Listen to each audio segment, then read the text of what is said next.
ريلمي اتهورت بجد وهتعمل قلبان الفترة الجاية. لسه منزلة من فترة قريبة موبايل جديد وعامل شغل عالي جدا والتصميم بتاعه جميل وجذاب جدا. ناهيك عن الظهر بتاعه ودايرة الكاميرات اللي بقت شائعة جدا الفترة دي. تقريبا اغلب الموبايلات بينزلوا بظهر شبه الكاميرا في الدايرة دي اللي فيها الكاميرات، او حتى الشاشة بتاعته المميزة. حقيقي شهر 12 نزل بموبايلات مميزة جدا وتقريبا هي بتاريخ سنة 2023 كلها. مش عارف ليه كانوا سارتين على الجمال ده من اول السنة. الموبايل اللي هكلمكم عنه النهارده هو الريلمي جي تي 5 برو. هكلمكم عن مميزاته وعيوبه وكل حاجه بالتفصيل عنه بس بعد الانترو.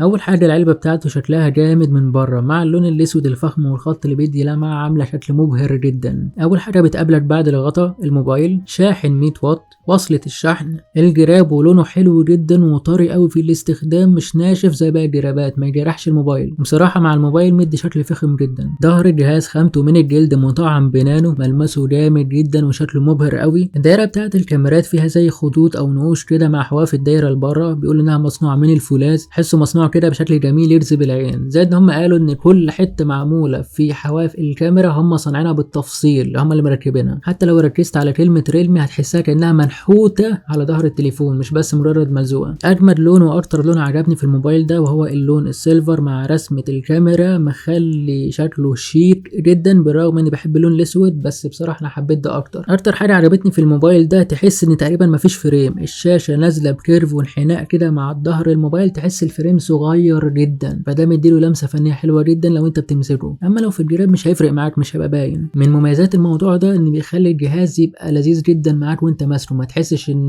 ليه حواف شديده فبتضايقك في ايدك، لا انت ماسكه بانحناء كده ما انحناء ايدك، فجميل جدا. ريلمي حبت تتهور واتهورت بجد لانها نزلت كل حاجه متكامله في التليفون ده، مش هتلاقي فيه غلطه. وريلمي كانت متميزه جدا حتى في الفئه المتوسطه. ايام زمان كان بتنزل بتليفونات فئه متوسطه جامده جدا مقارنه بموبايلات تانية بسعر اغلى كمان، فدي نقطه تميز جدا. ولما تنزل في الفلاج شيب فانا متوقع انها هتنزل باداء عالي جدا، ولسه هقول لكم كل التفاصيل دلوقتي. الشاشه هنا نقطه تميز قويه جدا في الموبايل ده لانها بتنزل بنوع اموليد مقاس 6.78 انش، وده كبير وحلو جدا لرؤيه الافلام والمسلسلات، وكمان بتنزل بتردد عالي قوي 144 هرتز ومتكيف، حاجه رهيبه جدا. سرعه الصاروخ حرفيا ما تلحقش من الابلكيشنز من السرعه بتاعتها، بالرغم ان تطبيقات قليله بتدعم 144 هرتز، ولكن ده مميز جدا وهيبقى مميز اكتر كمان في الالعاب وفي الاداء بشكل عام. غير انها بتيجي بدقه 1.5 كي مع دولبي فيجن، فالاتنين مع بعض عاملين تكيف جميل جدا، الوان وجوده وتفاصيل في الصوره او في الفيديو عاليه جدا. حرفيا اي مسلسل او فيلم هتتابعه على الموبايل ده هتنبهر بالتفاصيل اللي طالعه في الموبايل ده. المبهر اكتر من كل ده ان هو بينزل باعلى عدد شمعات في العالم كله، 4500 شمعه. متخيل الرقم؟ انا مش عارف ازاي وصلوا ل 4500 شمعه، رقم كبير قوي قوي قوي. انا بقيت متوقع ان كل تليفونات سنه 2024 هتبقى في الحدود دي 3000 4000 شمعه، ما يقلوش عن كده. بس هل مستقبلا هنمشي مثلا بموبايلات فيها 10000 شمعه و12000 شمعه؟ ممكن نوصل لها، بس متهيألي وقتها نبقى محتاجين نضاره شمس عشان نشوف. زائد ان الشاشه دي عليها طبقه حمايه من نوع فيكتوس 2، ودي قويه جدا ومناسبه جدا للصدمات الخدوش الحاجات دي، بس مش حاجات شديده. ما تروحش تجيب التليفون وتدبه على اي حاجه او تدبه في الارض وتقول لي اصل ايه مش هتكسر، ما فيش الكلام ده. دي بس الصدمات الخفيفه اللي دوست عليه بالغلط، مفتاح مثلا جراح، الحاجات دي يستحمل معاك عادي. الجهاز بيجي بوزن يعتبر تقيل شويه، 218 جرام، مش تقيل قوي ومش خفيف قوي، يعني وسط شويه، بس انا بالنسبه لي تقيل. بيجي بمعيار مقاومه ميه غريب شويه، اي بي 64، مش عارف ليه بنقل، يعني السنه اللي فاتت كنا اي بي 68، السنه دي كلهم نازلين يا 64 يا 65، طب ليه مش عارف.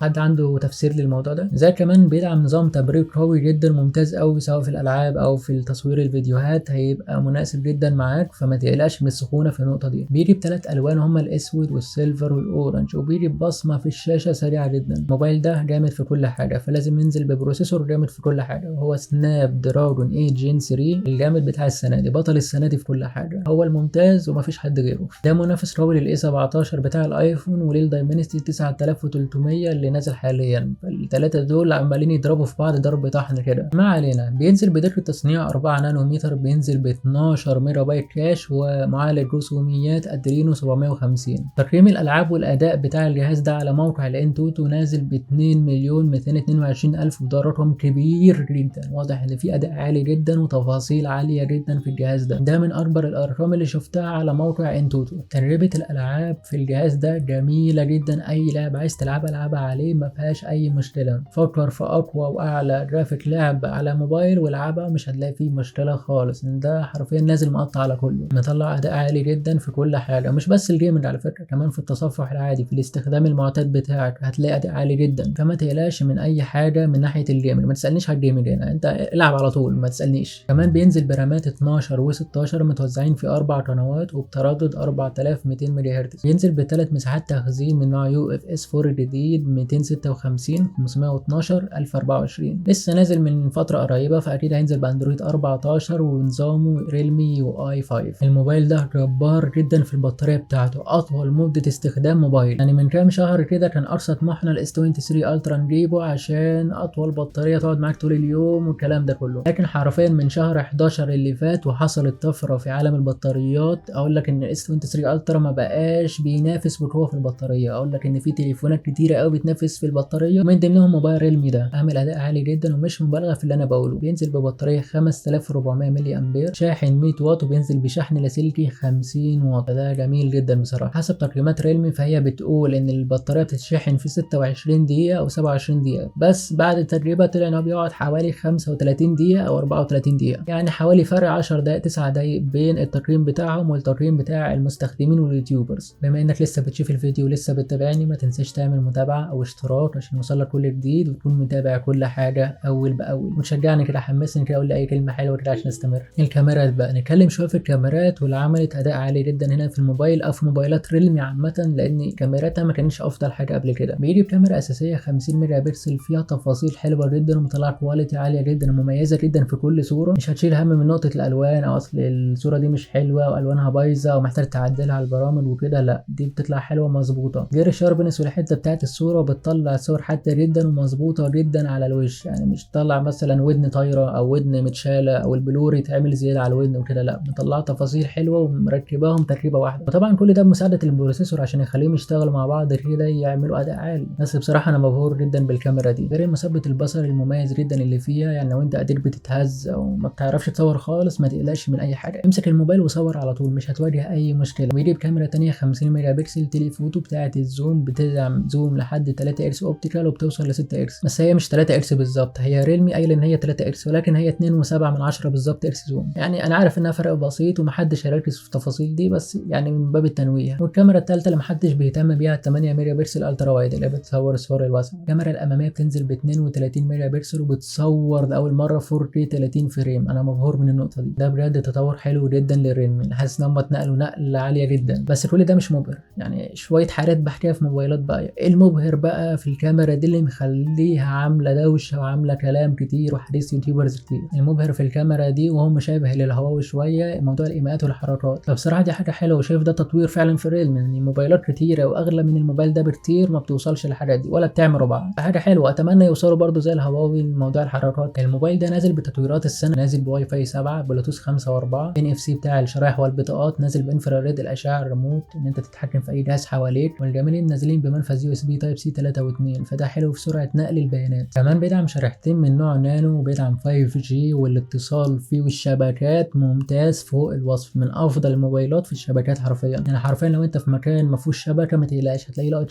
شبكته قويه جدا وبيلقط من مسافات بعيده، بيخلي اتصال المكالمات ممتاز جدا وتبقى سامع بجوده عاليه، ما تبقاش متضايق او الصوت مش واضح او الكلام المعتاد عندنا ده. زي كمان اتصال الواي فاي والشبكات كله ممتاز بشكل عام، الواي فاي 7 ده اعلى واي فاي حاليا، ولسه عامه الواي فاي 7 دي درسوها حاليا وهتطبق ان شاء الله غالبا في شهر واحد هيبتدوا يعلنوها في العالم، بس طبعا مش عندنا. اقصى حاجه ممكن نوصل لها واي فاي 5 بس. زي كمان بيجي بنظام صوت حلو جدا ستيريو، بيجي بدولبي اتموس لو الصوت المحيطي، وتجربه الصوت ممتازه لو هتلعب او هتشوف افلام او مسلسلات. لو سالتني ليه الموبايل ده بالتحديد اقول لك لانه موبايل جامد جدا ما فيهوش غلطه، وهينزل باقل من السامسونج طبعا، يعني نفس مميزات السامسونج ولكن ده اقل منه في السعر، فده هيخلي ليه نقطه قوه حلوه جدا. لو انت مش معاك تجيب السامسونج تقدر تجيب ده ونفس الامكانيات بالظبط، مش هتلاقي اختلاف، بل ده اسرع من السامسونج في الاداء. ولا انت ايه رايك في الموبايل ده؟ ايه رايك في الاداء، في البروسيسور، في الشاشه، في الالعاب، في الكاميرا، في التصوير عامه، في كل حاجه فيه؟ شاركني معاك في الكومنتات. لو عندك اي سؤال او استفسار عن اي حاجه هرد عليك حالا في اقرب وقت ان شاء الله. ولو محتار عايز تجيب موبايل ومش عارف تجيب ايه بالظبط ابعت لي برده نتناقش ونشوف الميزانيه. عايز مثلا تعرف موبايل، امكانيات موبايل، اقول لك الامكانيات مفيش مشكله. عايز اعمل مقارنه بين موبايل وبين موبايل تاني برده مفيش اي مشكله، معاك في اي وقت.